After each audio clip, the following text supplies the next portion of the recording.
Eu acho que algo muito interessante em The Old Guard é a inserção de um elemento melancólico, do elemento cansaço daquelas pessoas, dos protagonistas do filme que são imortais. Só que esse mesmo elemento, infelizmente, não é tão bem explorado quanto poderia ser.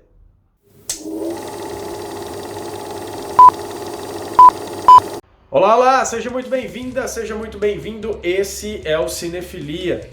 A nova superprodução da Netflix, The Old Guard, tem a Charlize Theron, ou Charlize Theron, enfim, não importa, o importante é que ela está no filme, como líder de um grupo de imortais. Eles são contratados para diferentes missões durante séculos, milênios, enfim. A trama básica mostra eles em mais uma missão, sendo expostos ao mesmo tempo em que mais uma imortal surge no mundo e eles precisam procurá-la.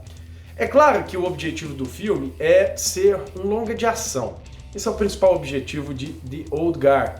E ele começa muito bem. A primeira cena, a primeira grande cena de ação, é muito bem coreografada, bem dirigida, muito bem montada. E a Charlize Theron, enfim, ela mostra mais uma vez aquela fisicalidade que já tinha demonstrado em Atômica, em Mad Max, Estrada para a Fúria. Ela é muito boa na ação e aqui não é diferente. A produção tem 3 grandes cenas de ação e como a primeira é a melhor delas, a gente tem um problema, porque as outras duas não tem a mesma pegada, não tem a mesma empolgação, não traz a mesma empolgação da primeira, então a gente já começa com o filme lá no alto, quando o normal é que o clímax esteja no final, para que aí você saia do filme super empolgado. As outras 2 cenas são boas, não dá para dizer que não são, mas também não empolgam muito, não são tão boas quanto a primeira, então a gente tem um filme em declínio. Só que para mim o grande problema do filme não é nem a questão da ação, e sim a introdução desse elemento de cansaço, de fadiga, de melancolia em relação à condição deles. Eles morrem e voltam, morrem e voltam. Isso durante muitos anos, o que traz um peso muito grande para eles, uma fadiga mesmo. E como os personagens deixam claro, eles sentem toda aquela dor. Só que a diretora, a Gina Prince Bythewood, eu não sei se essa é uma questão dela ou da produção para ter baixar ali a questão da censura, mas ela não filma isso da maneira mais grotesca ou da maneira mais fadigante possível. Vou dar 2 exemplos. Primeiro, as feridas saram. Imagina se ela filma isso de uma maneira muito nojenta ou de uma maneira muito que traz aquela agonia. A gente não tem isso, é basicamente o que a gente já viu em X-Men, por exemplo. Fora que existe um caso de uma mulher, de uma dessas imortais, que acaba dentro de um esquife de metal. E a cena em si, de afogamento e como ela morre e volta dentro desse esquife de metal, poderia ter sido feita de uma maneira muito mais intensa. E imagine ela passando isso durante anos. O filme não consegue dar essa dimensão, o que é uma pena.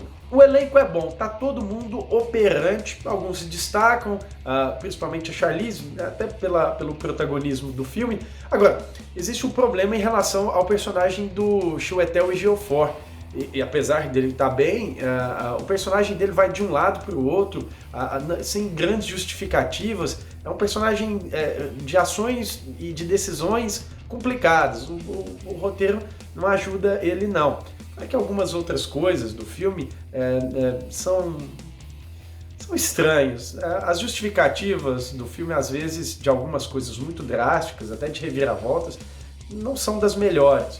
E o passado de cada um dos protagonistas dessa guarda, desse grupo de imortais, é muito bom. Pena que também não ganha muito tempo de tela. E juntando essas inconsistências e os problemas do filme, eu acho que The Old Guard vale uma nota 6. E também vale continuações. Aqui a gente tem estabelecido uma premissa muito boa para que continuações que explorem melhor todo esse potencial venham. A gente espera que isso aconteça, ainda que esse filme não tenha me convencido bastante. E você, assistiu a The Old Guard? O que você achou? Gostou da ação? Gostou do Charlize? Enfim, comenta aqui, passa esse vídeo pra frente e se inscreva aqui no Cinefilia. Valeu, até!